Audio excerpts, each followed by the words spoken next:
Hi, I'm Dr. Shiloh. And I'm Dr. Scott. And this is LA Not So Confidential, the forensic psychology and true crime podcast. Each week, we explore the intersection of psychology, the criminal justice system, and entertainment. Today, our episode is on the vintage case of the Zoot Suit riots.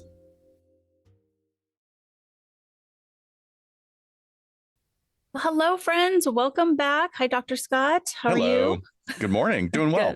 Good morning. Good morning. Well, we got another vintage episode for you guys this week. We had a really nice watch party. I forgot the words last night for our last vintage episode because we covered Lana Turner. And last night we watched The Postman Always Rings Twice. That was the first. That was the first time I'd ever seen it. And Me too.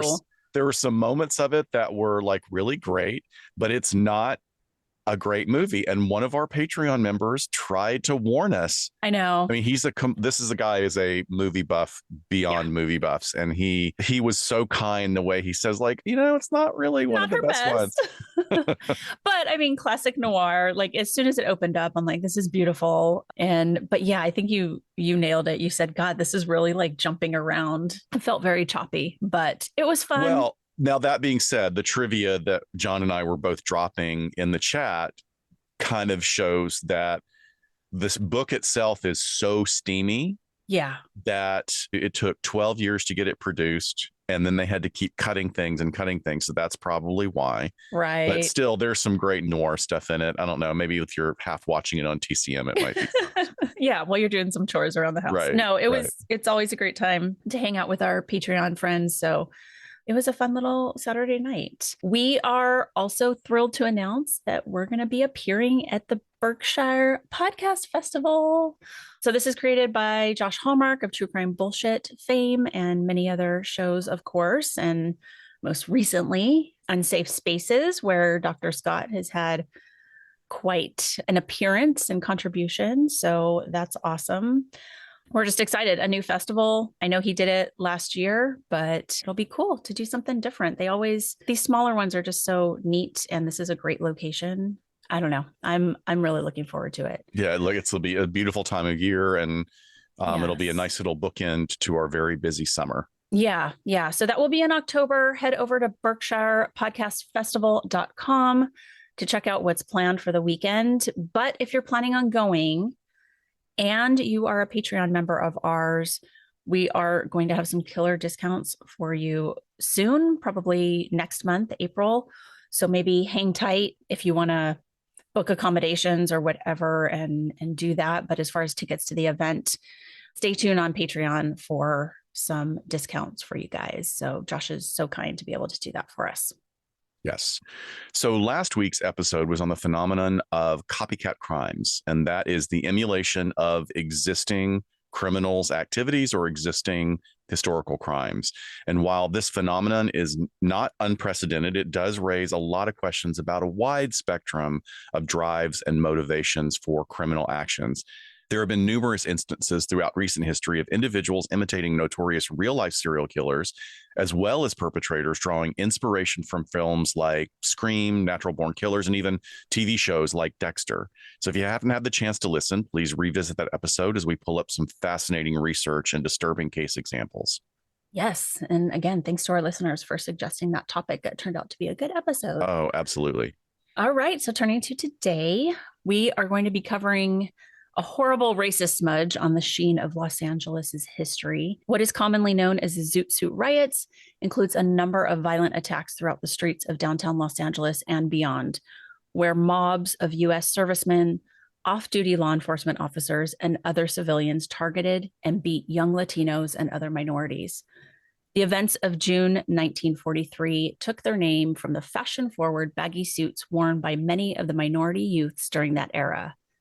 However, the violence was certainly more about racial tension than fashion. So as you can imagine, today, guys, we're going to be talking about some racially motivated attacks and beatings, some quite severe. And then, of course, there'll be some racially motivated language that goes along with that. But it's not too bad. So we've, again, kind of left some gruesome details out, but wanted to give you guys a heads up. Well, I think you make actually a really sort of incisive point there about what existing information there is about the Zoot Suit riots. And while it's well known to anybody who's been an Angelino or is interested in race relations or, social justice, it's not really well known around the country. And there's not a lot of writing on it compared to Yeah. other big cultural movements or cultural shifts on perspective of marginalization of minorities in this country. There's only a handful of movies about it. I mean, several TV shows and movies do refer to it, Mm-hmm. but it's surprising how little information there is out there that's in the public discussion I and presented totally as media. agree with you. I mean, I didn't even think to sort of prep it that way, but until we did this, I thought the Zoot Suit riots was like one incident in LA on one night, and that was Right. it. Right. Like just one melee, and then it was over with. And it certainly was not that. So, Right. And it's also something that was echoed across the country and didn't get a lot of attention. And, and the newspapers played a big part in that, and media at the time played a part in that. of There course, were some voices in yes. major newspapers that wrote about it very frankly, but then there were just as many voices that were willing to fan the flames. But let me take a step back and let's give some historical context. And we're going to talk about the world of fashion as well. So in the 1930s, dance halls really emerged as a very popular spot for socialization, social gatherings, and of course, swing dancing, which would have been amazing, of course. Like that sort of high energy and engagement would have been wonderful. And it served a purpose at the time as being a means to alleviate some of the economic strain of the Great Depression. Nowhere was this more evident than in Harlem, New York, the epicenter of the renowned Harlem Renaissance. In Harlem, fashion savvy dancers adopted loose fitting attire that emphasized their movements and gave them freedom of movement as well. And those were inspired by African American comedy shows from the 1920s. And in these shows, comedians like Pigmeat Markham and Stepin Fetchit popularized the style by wearing very baggy suits for their routines. The style continued into the 30s with men sporting baggy trousers with carefully tapered cuffs to prevent tripping, long jackets with heavily padded shoulders and wide lapels, along with long glittering watch chains and various hats from pork pies and fedoras. You know that Dr. Shiloh and I just love those fedoras, right? Maybe on a Zoot Suit, I will On a take it. zoot suit, maybe, even extending to broad brimmed sombreros in some styles. This distinctive style, known as Zoot Suit, gained rapid popularity, especially through influential performers like Cab Calloway, who hailed it as the ultimate in clothes, a quintessentially American civilian suit. I remember Cab Calloway in this bright yellow Zoot Suit in one of Yeah. Janet Jackson's videos. That's the Yeah. only like way that I know him. And I just thought, God, he is the coolest person ever. Well, and it's And important. We're putting a peg in there. I mean, it's interesting that yeah, you bring it so far forward to a Janet Jackson video, but yes, going all the way back to the 30s and 40s, starting with African Americans, right? So another yes. marginalized population within the US, especially at that time. Yeah, yeah. I just love that exposure to him. And then I was like, God, she's so cool to like weave this into Right. her video and her narrative for that song. So over time, this baggy style evolved into a more fashionable trend, particularly among tap and Lindy Hop dancers who found the loose fitting suits conducive to their moves out there on the dance floor. Jazz and jump blues singers further popularized the Zoot Suit. Although originating among the African American population, the Zoot Suit later gained popularity among various ethnic groups, including Mexican, Filipino, Italian, and Japanese Americans in the 1940s. A major shift occurred from style and ease of movement to fashion to full on political statements in conjunction with the influences of cultural emergence and diversity from World War II. This unfortunately led to its association with rebellion and cultural identity. And to make matters worse, during the war's rationing period, the extravagant use of fabric in Zoot Suits drew much criticism, and the War Production Board attempted to even restrict their sale. The tensions surrounding the Zoot Suit reached a boiling point during the Zoot Suit riots of today's episode, where predominantly Mexican Zoot Suiters faced violent attacks from white servicemen. Previous periods of warfare have generally included significant amounts of rationing across the board: food, machinery, production materials, all of that. I mean, there's a whole episode that we could do as a standalone just on the grift that happened because of rationing during wartime, but Right. we'll just put it on the list. And it's Every also time, been, I'm sorry, on our friends at LA Meekly, every time they talk about the war and rationing, they're like, everything. They're like, chocolate's being rationed, peanut butter's being rationed. yeah, Like you couldn't do anything. exactly, They needed it to make which, it into bullets. right, but exactly, needed that chocolate for bullets. It has been covered really well in some good documentaries, probably back in the 90s on modern marvels and stuff like that. Mm. But I would love to do or talk more about it on an episode in the future. But basically, this was a version of psyops, right? It was a strategy that was used by the government to present the need to ration food and production lines in order to support the war effort.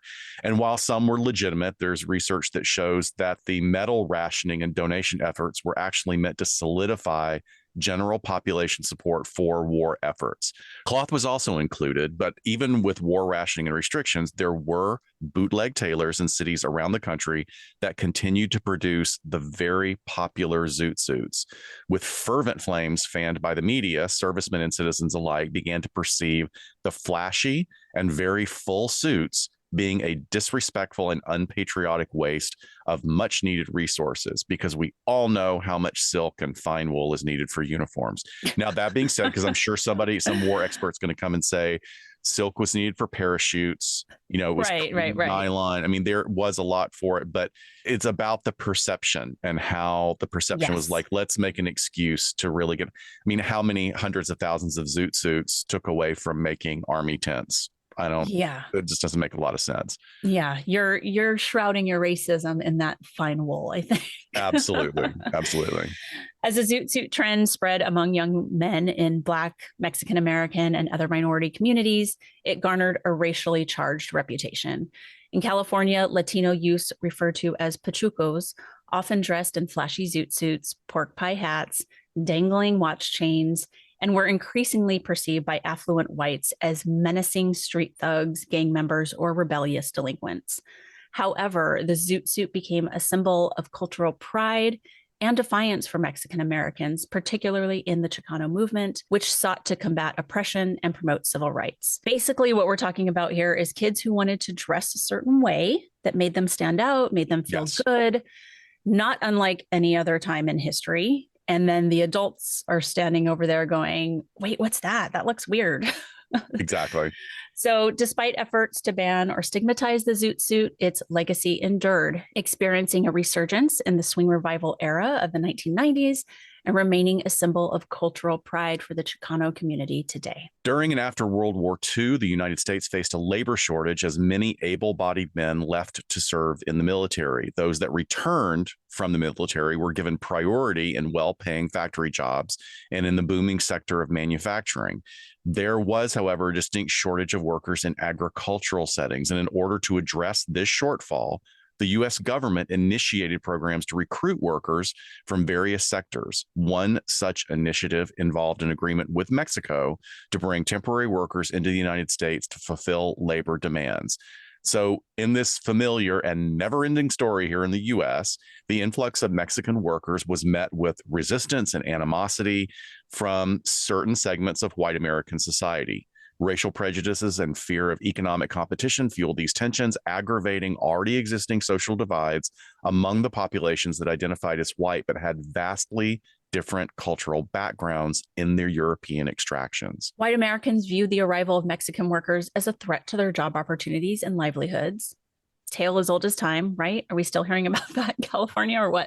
Right. And there's a really famous article that gets sent around every once in a while that's really good because it talks about how the flames of this were fanned so intensely that they did this recruitment among white teenage males to like, get out, come out and work in the fields.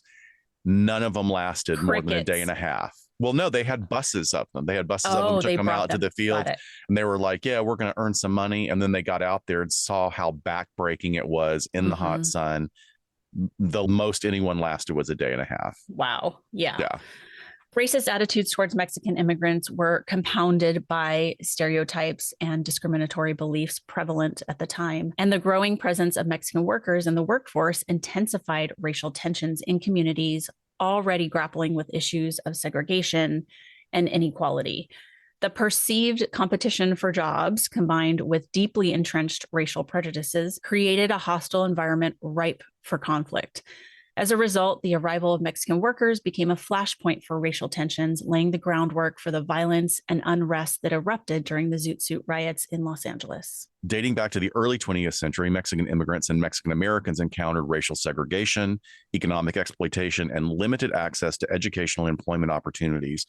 Urban planning policies like redlining systematically confined Mexican communities to segregated neighborhoods characterized by substandard housing, inadequate infrastructure, and limited municipal services. These areas, often referred to as barrios, were subject to neglect by city authorities, and this just served to perpetuate cycles of poverty and disenfranchisement among its Mexican residents. The Los Angeles Times, in its coverage of the era, highlighted the pervasive racial prejudice that marginalized Mexican Americans to the fringes of society. A 1935 article titled "Mexicans Cite Bias in Schools" reported on the unequal treatment of Mexican American students who were segregated to inferior, overcrowded schools with very limited resources.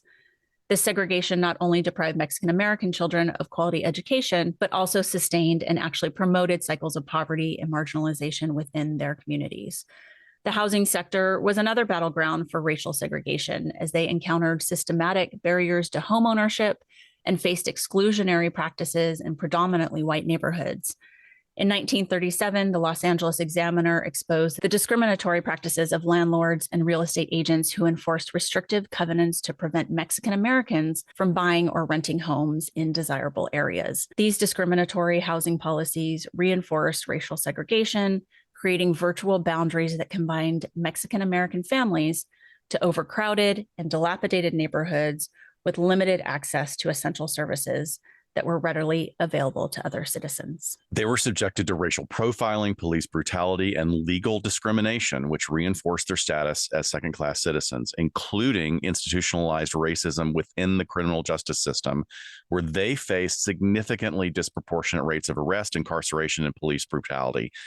A 1940 article in the Los Angeles Herald highlighted the systemic bias against Mexican Americans, who were often targeted by law enforcement for minor infractions and subjected to harsher punishments compared to their white counterparts. Deeply ingrained systemic discrimination not only undermined their rights, but also perpetuated cycles of poverty and disenfranchisement within their own communities.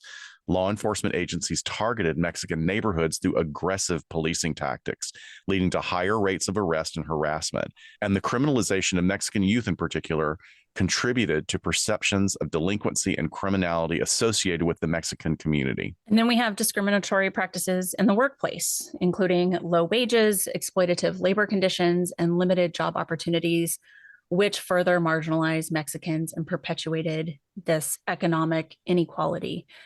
These pervasive forms of marginalization created a climate of social tension and resentment that ultimately erupted in the Zoot Suit riots, fueled by deep-seated racial animosity and socioeconomic disparities. Tensions were running high in the summer of 1943, racial tensions that were focused on grievances between Zoot Suiters and the large group of white sailors and soldiers stationed in and around Los Angeles. Even though Mexican Americans were themselves serving in the U.S. military in significantly high numbers, the view of Zoot Suiters was a negative one. One of the recurring complaints and accusations by servicemen was that the Zoot Suit wearers were World War II draft dodgers. And this was absolutely untrue, as the vast majority of Zoot Suiters were not even old enough to enlist in the military. So again, this perception of, hey, you're just out here draft dodging, wearing a fancy suit, going to the bars every night, is really guys that were too young. Absolutely. And unfortunately, a lot of people fell for that framework and allowed themselves to act out in violence and other forms of marginalization. But the catalyst igniting the volatile racial tensions of the Zoot Suit riots can be traced back to a notorious event called the Sleepy Lagoon murder in August 1942. And this is a really terrible event. It unfolded near one of the reservoirs outside Los Angeles proper, where a group of men identified as Zoot Suiters engaged in a violent altercation during a party. By dawn, the lifeless body of Jose Guillardo Diaz, a young immigrant, lay near the lagoon, shrouding the community in ultimate shock and grief. In the aftermath, the wheels of injustice turned quite swiftly, leading to the wrongful conviction of 22 Mexican American youths for Diaz's murder. The incident unraveled against a backdrop of simmering racial tensions that we've discussed, fueled by biased media portrayal and systemic discrimination within the criminal justice system. The trial, tainted by coerced testimonies and very flimsy evidence, became a stark reflection of deep-seated prejudice faced by Mexican Americans in the 1940s Los Angeles area. Yeah, I'm guessing the evidence is flimsy when you're trying to prosecute 22 people. 22 people. Come on. I mean, maybe coercion. Like, yeah. I'd love to, I wish I could have found more research about the coercion. Yeah. In the wake of the Sleepy Lagoon murder, Los Angeles became a powder keg of racial tensions primed to explode.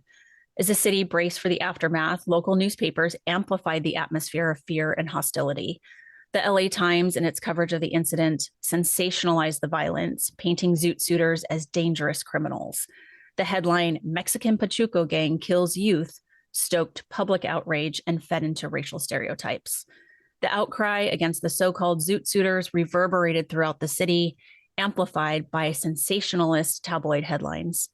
Exploiting fears of juvenile delinquency, Governor Colbert Olson sanctioned a mass police crackdown, resulting in the indiscriminate arrest of over 600 young men and women, predominantly of Mexican American descent. Subsequent trials in January 1943 saw convictions handed down, but the verdicts were met with widespread condemnation, as many voiced that the proceedings were a complete sham. On May 31st, 1943, uniformed servicemen and underage Mexican Americans clashed in violence that led to the beating of a U.S. Navy sailor. And then in retaliation, approximately 50 sailors from the local U.S. Naval Reserve Armory marched through downtown Los Angeles, carrying clubs and other makeshift weapons, and they attacked anyone that was wearing a zoot suit or anything that was considered to be racially identified clothing. You know, have you ever been to that training center? That Navy Armory building is a training center up in Elysian Park now for the fire department. Yeah. But yeah, I mean, you just take Elysian Park right down into downtown LA. Wild.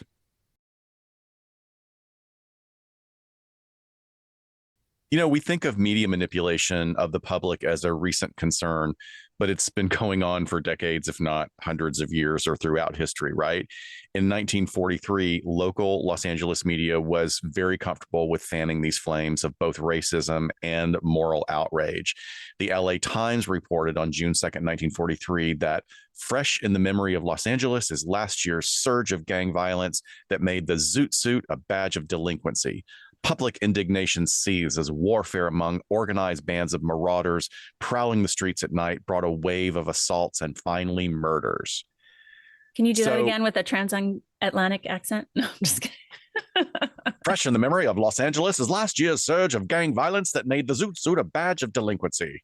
There we go. Thank you. That's kind of it. That's my newsreel voice. For 9 a.m. Yeah, that's all I can pull out. But again, I mean, it really just focuses it really pulls into focus, I should say, something that we've spoken about many times in this book that I encourage people to read, called The Culture of Fear, because often when you need a bad guy, you go to teenagers. And it's been going on literally, like there's a quote from Socrates talking about how lazy and entitled Greek youth were, you know, that were younger than his generation. Like, this has been going on for thousands of years of just, let's shift our blame onto something that we ourselves were part of just 25 years before. Yeah. Super lazy, but obviously responsible for all the troubles in the world. Yes. Won't get off the couch, but clearly driving the economy. Right. So as the days unfolded, the streets of Los Angeles became battlegrounds, with mobs of U.S. servicemen unleashing their fury on Latinos. Reports from the LA Examiner described how servicemen roamed the streets, targeting anyone donning Zoot Suit attire. "Zoot-suited hoodlums attacked on sight," screamed the headlines, capturing the escalating violence and indiscriminate brutality. Eyewitnesses recounted scenes of horror and chaos, with Latinos, Blacks, and Filipinos alike falling victim to the mob's rage. Carrie McWilliams, a prominent writer, described the carnage in chilling detail, painting a picture of mass lynchings and sadistic frenzies. A mob marches for blood, his account declared, encapsulating the terror that gripped the city. The racial animosity manifested itself in grotesque acts of violence. According to multiple sources, including the LA Sentinel, a Black defense worker, so somebody that was working for the military at the time, was viciously assaulted with his eye gouged out with a knife.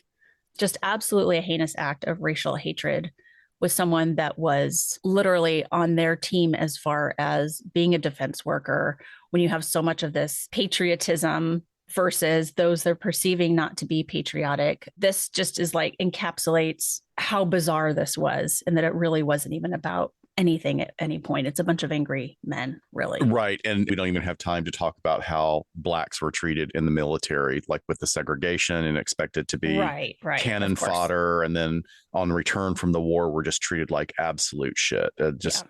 Terrible, terrible. Like you said, smudge and, stains on American history. Absolutely. Amid the chaos, local authorities failed to quell the violence, with police often turning a blind eye to the atrocities unfolding right in front of them. Instead, they targeted Latinos who dared to defend themselves, and then that further aggravated all the injustices. The Los Angeles Examiner, in its editorial coverage, justified the vigilantism as a necessary response to a perceived immigrant crime wave, legitimizing the brutality and perpetuating racial divides. The news media continued to vilify Mexican-American youth, perpetuating the narrative of inherent criminality. And then the LA Sentinel went on in its ongoing coverage to continue portraying Zoot Suiters as dangerous gang members. Riots raged on for days. As you were saying before, it wasn't just one night. It wasn't just one incident. It was going on for days, and then began spreading beyond downtown Los Angeles to neighborhood communities. Taxi drivers ferried more servicemen to the front lines of the divide, while civilians from across Southern California descended into the city, fueling chaos. The Los Angeles Herald-Express captured the city's descent into madness, reporting on the ban of Zoot Suits imposed by the city council, which was just a futile attempt to stop the violence. I mean, the media and the government and law enforcement has already set this into motion. Yeah. So that's not going to have any effect at all. Finally, as the dust began to settle, a citizens committee appointed by Governor Earl Warren convened to investigate the root causes of the riots. And their findings echoed the sentiments of many.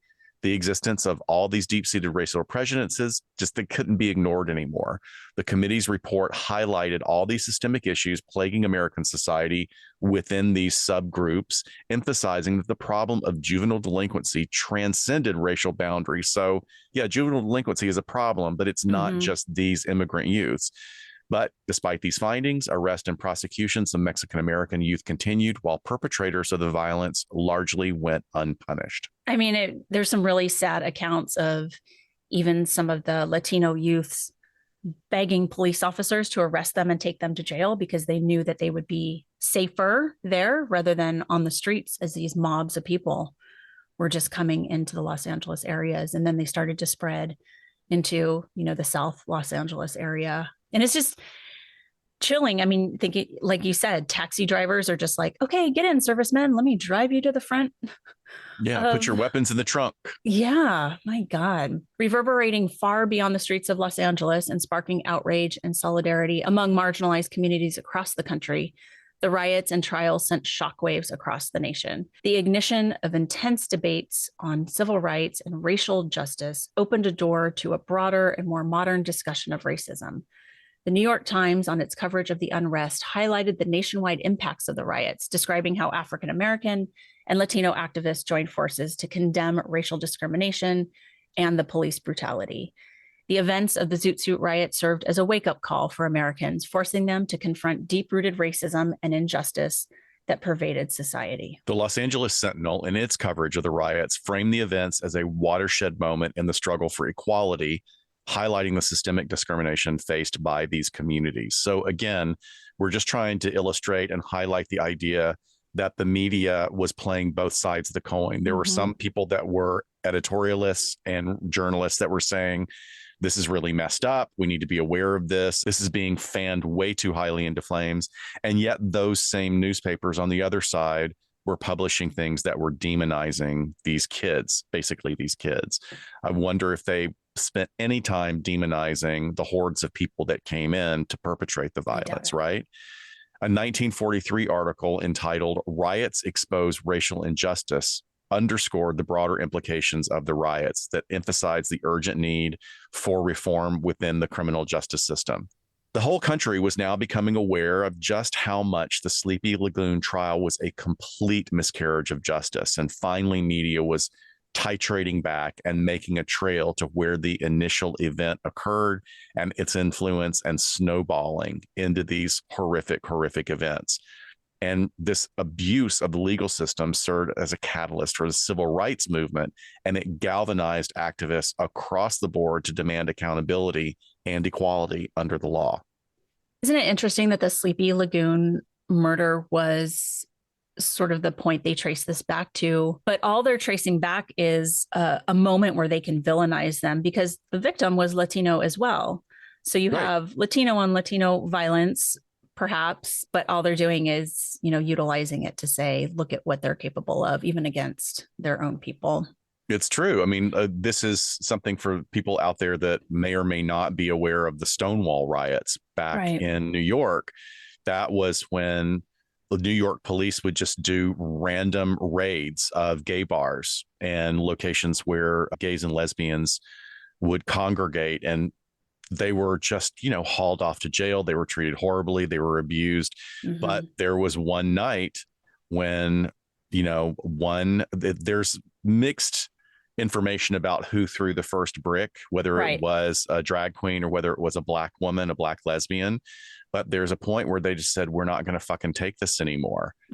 And I mean, I'm not advocating fighting police at all. I'm not advocating for any of that, but I am advocating for, why don't we wake up before things come to violence, right?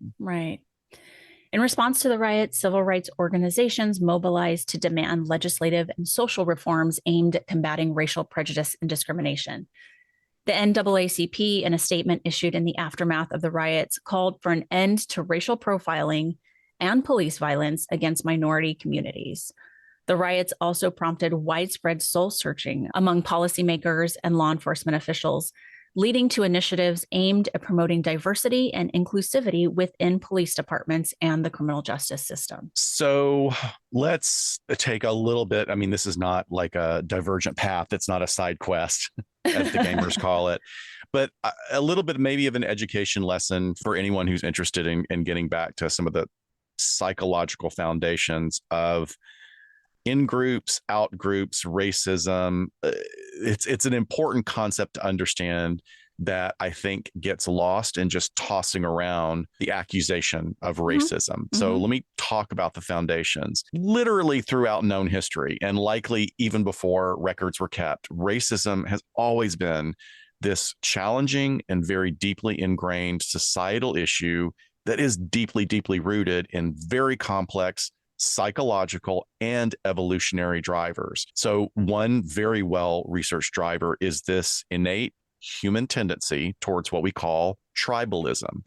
And tribalism is in itself a survival mechanism that is very embedded in our evolutionary history.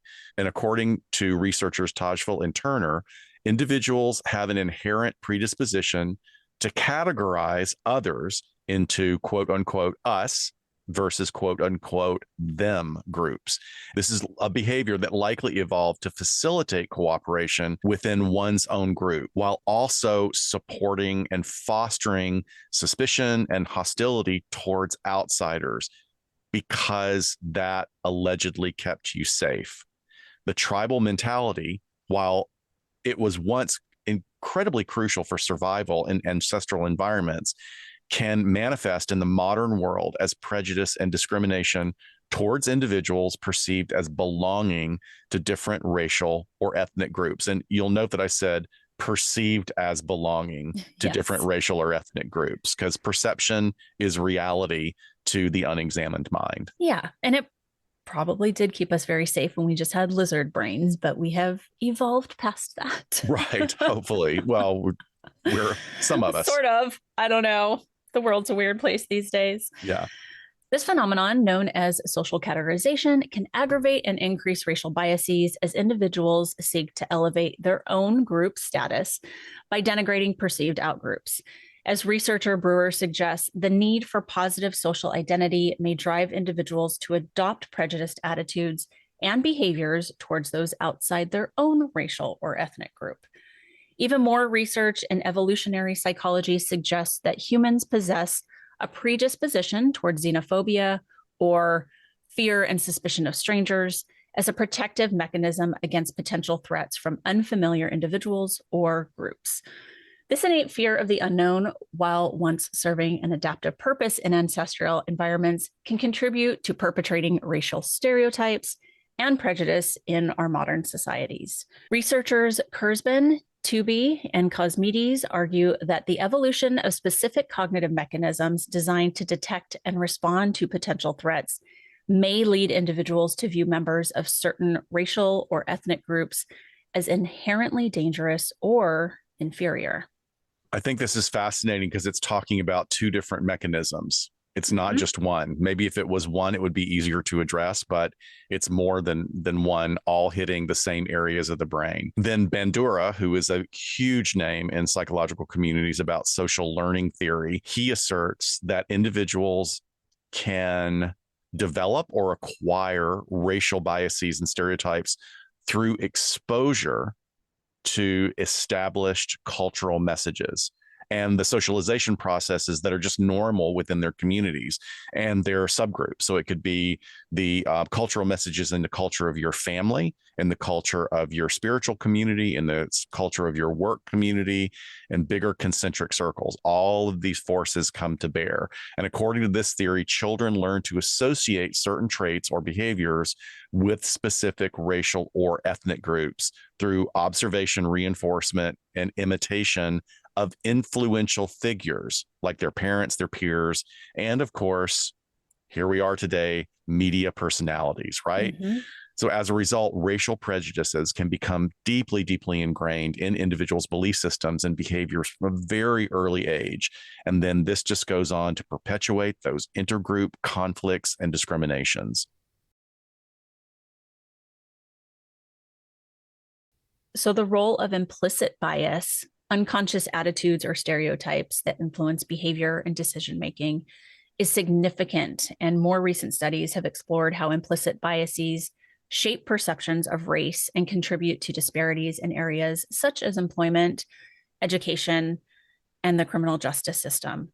Recent research has highlighted the impact of systemic racism on mental health and well-being. Studies have documented the psychological toll of experiencing discrimination and microaggressions, as well as the long-term effects of structural inequality on marginalized communities. And then, like, if you dive even deeper to what we're talking about today, you're talking about in and out groups, and then military, criminal justice system, law enforcement, right? Where, you know, military culture, there very much is this us versus them piece to just their job, especially in times of war, right? Us in our uniforms fighting for this country, and them who are our enemy. And then if you go back to early days of policing, where it was just reactive and dealing with people who had committed crimes in the community, not the, you know, all of the nice community policing stuff that we have now, even though this is still problematic, you do have an us versus them mentality that gets cultivated even more, that maybe necessarily doesn't have to do with race or ethnicity. It's about the good guys and the bad guys. So it's all coming to a head with the Zoot Suit riots, but in the vein of what we're talking about here. Yeah, and if anyone out there is interested in learning more about not only implicit bias, but also looking at your own implicit bias, just Google Harvard implicit bias test. There's a free online test that is very quick, and just be prepared because it's a test. It's not worried about your feelings. Nope. But what it will do is show you just how prevalent implicit bias is in all of us. There is no escaping it. You know, our goal as insightful and self-aware sentient beings is to work past those barriers that have been ingrained in us. Be aware of your biases, be aware of your implicit biases regarding cultural stereotypes, racial stereotypes, and try and move past it. It's a long process, but highly would love to see what some comments are if you're willing to go take that Yeah. test and report back to I'll us. put That the would be link very in the cool. bio. It's nice because you can pick a bunch of different categories Right. and it's really quick and it contributes to the research that goes back. So I remember I was like, oh, I'll pick the LGBTQIA one because I'm going to do great at this. And then I was like, oh, I got that score. Like, was I it know. perfect? I What? know. So, but it's great. Yeah, I'll for sure put the link in the bio for folks. Yeah. But wrapping it up, talking just about this particular event, I want to go back and emphasize that this is an event that really needs to be discussed and explored more. I wish there was more than just a couple of media examples, and perhaps maybe there'll be better ones down the road. But the Zoot Suit itself has this influence that has extended way beyond these particular cultural and political significances.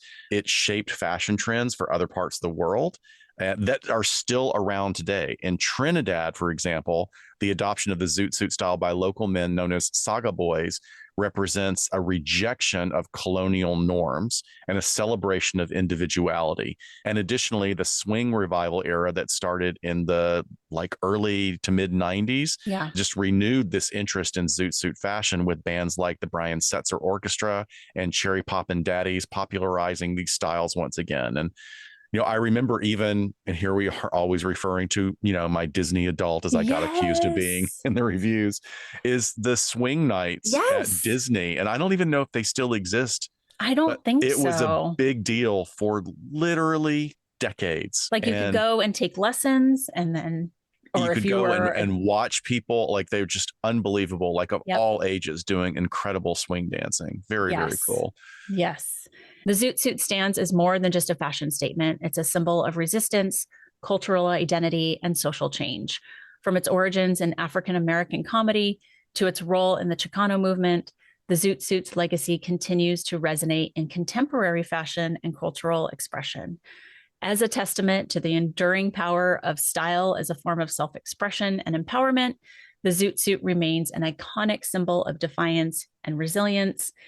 If you guys just go on Instagram and search Zoot Suit fashion, you'll see so many fantastic events that people get together and show off their fashion and their style and their cultural heritage. It's really, really neat. Yeah, I love it. So let's talk about the few entertainment examples. Very few. So the second we decided to do this episode, we were like, we got to come back to Penny Dreadful, City of Angels.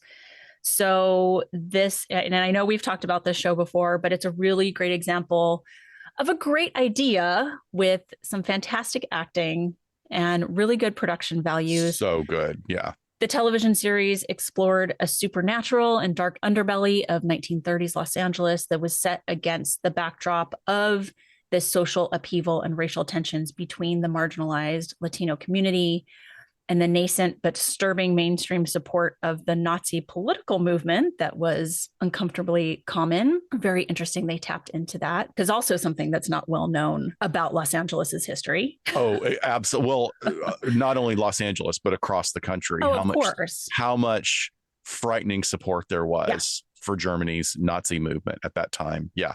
Yeah. So, I mean, I think for our topic today, this show really highlights it well. I mean, you have, the main character, the show starts off, his father is a Mexican American working in the fields, but he grows up, his name is Detective Tiago Vega, and he grows up to become the first Chicano detective at the Los Angeles Police Department. But, it's very much highlighted that he's going back to his family that's living in, some of these communities on the outskirts and the clashes with police. And it does end up highlighting the Zoot Suit riots with a group of Pachucos who are a very big part of the character group in this part of the storyline. So, I mean, I think it's a really, it's one of the best, most, of the contemporary shows that have even touched on the Zoot Suit riots. And they did it really, really well, I thought. Yeah, I agree. There were so many things about it that were the beginnings of something great, but it wasn't Yeah. consistent. The cinematography was phenomenal. The intricate plot lines, had it continued beyond one season, would have been great. But Mm-hmm. unfortunately, there were so many things that were left hanging. But these really compelling characters, because not only do they explore the character of this first Latino police officer or detective, but they also have like sort of a fictionalized version of Amy Semple McPherson, Right, right. which is a really wonderful way to humanize her particular story. Agree. She comes to a very bad end, unfortunately, but it's great. And as tensions escalate during the rival factions that are in this sort of fictional version of it, they do this overlay of supernatural forces, which is really interesting because you see the anger on the part of the Latino community just becoming more and more unhinged. But it's Mm, becoming more and more unhinged because there's a demon that is fueling all of absolutely, this. she's fueling all of it. And then Yeah. she has another side of her persona that is fueling the Nazi movement. And Yep. then she also has another side of her personality. It's one actress. She's from Game of Thrones. I'm blanking on her name. Me too. We got to look up her name. I'm so sorry I'm blanking on it. I will watch her do anything. She plays all these characters so well. And it's a demon named Magda that is a sister to Santa Muerta, the angel of Mm-hmm. death, who's a wonderful, creepy character. But just what you come away from this, one season, which is really great, is that this evil force is playing everybody against each other. I think Hmm. that that's a great unifying storyline, is that, you Yeah. know, you're being used when you fall prey to your own prejudices, when you fall prey to your own biases, you are setting yourselves up to be just manipulated. Maybe we could use that as a metaphor that the demon wasn't Magda, the demon was the media at the Yep. time, you know? That's right. That's right. So Natalie Dormer is the Natalie actress. Dormer, oh my gosh, if I ever meet her, she's like, "You're the one that couldn't remember my name." She's intense, but she's great in this because all the different parts she plays, Yeah, she's she's so really good, good and and you creepy. hate her. I mean, she's Yeah. so creepy and so beautiful and so intricately manipulative. But yeah, that Yeah. was really cool. Anyway, I went back and watched this whole season when we did the Sister Amy episode, and I found it better and I was able to kind of like stick with it a little bit more. But Oh, cool. Penny Dreadful, we love whoever created this series. Please come back with something else too. Let's try Yeah, it again. try it again. I mean, The we like original was so good. I so wanted Eva Green from the first I seasons. know. I wanted, it's like, she's a vampire now. She could still be alive. Bring her to LA. Yeah. That'd be great. So then, of course, as you mentioned previously, we have the song Zoot Suit Riot by the band Cherry Poppin' Daddies. That was released in 1997. I mean, just post high school for me, part of my core memories here. Right. And it was part of their album, which was called Zoot Suit Riot, the swingin' hits of the Cherry Poppin' Daddies. And the song really pays homage to the Zoot Suit culture and the riots that ensued in 1943. So in 1981, there was a movie entitled Zoot Suit. This is probably the most notable film that directly addresses the Zoot Suit riots. It was directed by Luis Valdez and it starred Edward James Olmos. It is based on a play of the same name. And this film explores the tensions between the Pachucos and the white servicemen that, ultimately resulted in the riots themselves. The fictionalized version is that there's a barrio leader named Henry Reyna and his friends. They are the ones that are unjustly convicted on circumstantial evidence in the Lagoon murders. And the activist lawyer Alice Bloomfield and George Shearer fight for this blatant racially motivated miscarriage of justice to win them their freedom. It is not known to be a great movie, which is too bad because it's a great subject. Hoping maybe there'll be better reproductions of this.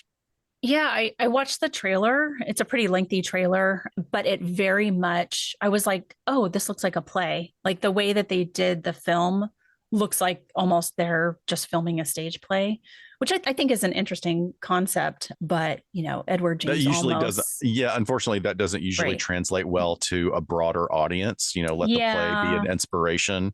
right, There have been some plays that like Glengarry Glen Ross, which was a great stage right. play, but as a movie, it became a whole different thing. You just have to have a director and people that are willing to make those adjustments. But yeah, some interesting stuff. If anybody there has stumbled along some better research than we found or better information, please send us an email, because I'm fascinated by this and I want to learn more. Anything is greatly appreciated. Yeah. I was able to find, I read one book that is fairly short, but it's neat. It kind of clips together a lot of commentary from people who were alive when this happened and were involved in it, and added a lot to the culture also, like what it meant to wear a zoot suit, and work to have the means to have a zoot suit custom made for you. It's kind of nice to hear from the Latino voices that were around in that era. So I'll put a link to that. Yeah, please in do. Our resources as well. All right, everyone. Well, we hope you enjoyed your vintage episode. We will have your next Forensic Psych episode ready for you next week. And then let us know. I guess we haven't necessarily decided which documentary we're watching yet. So let us know what you guys are watching. We have a bunch to pick from, but always interested in what you guys are interested in. Exactly. All right, everyone. We'll see you next week on LA Not So Confidential. Bye, guys. Bye, folks.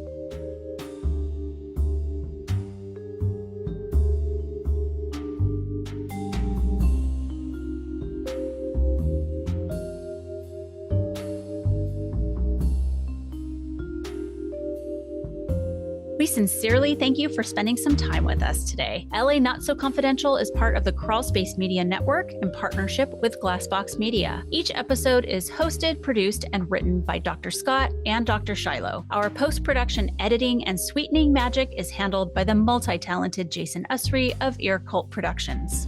The LA Not So Confidential theme, entitled Cool Vibes Film Noir, is composed and performed by the talented Kevin MacLeod. He graciously allows us to use his music via a Creative Commons attribution license, and you can check out all of Kevin's amazing work on YouTube. All of the resources for each episode can be found on our website at la-not-so-confidential.com. You can find us on Instagram at LA Not So Podcast, on Twitter at LA Not So Pod, and on Facebook at LA Not So Confidential. Media inquiries and bookings are scheduled at alienistentertainment@gmail.com.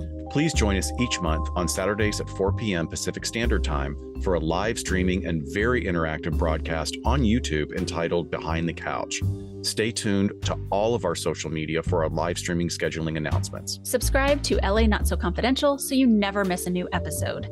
And lastly, we'd be honored if you joined our Patreon at patreon.com/LA Not So Podcast. With a subscription, you get an ad-free listening experience, and you'll be the first notified about upcoming live events, social gatherings, and super cool swag coming your way. Thanks for listening, and join in with us next time on LA Not So Confidential. Bye, folks.